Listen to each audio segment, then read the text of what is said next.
Spirit and Truth. Part 1. John 4:19-24.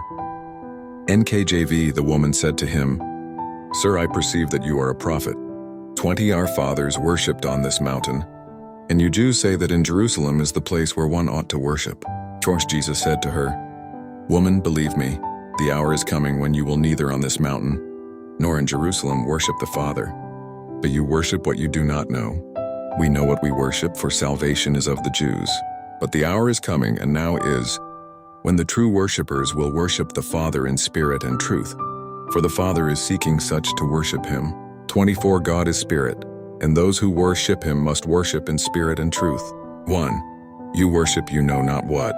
This sounds like the modern-day church. B. As we have traveled around the world, it has been interesting and in some cases disturbing to see what goes on in the church under the guise of worship.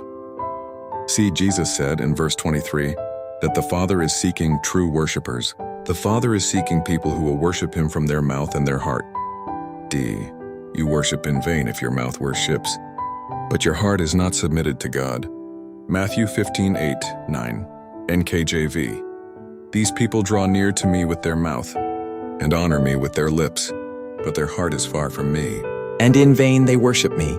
Teaching as doctrines the commandments of men. It is unprofitable to offer a sacrifice of worship from a disobedient heart.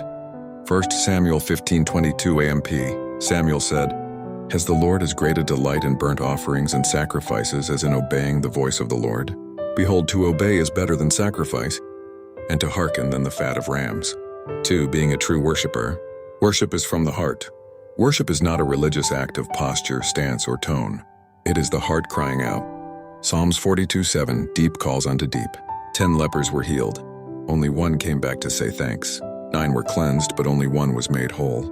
Luke 17:15-19 KJV. And one of them, when he saw that he was healed, turned back, and with a loud voice glorified God, and fell down on his face at his feet, giving him thanks, and he was a Samaritan. And Jesus answering said, "Were there not 10 cleansed? But where are the 9?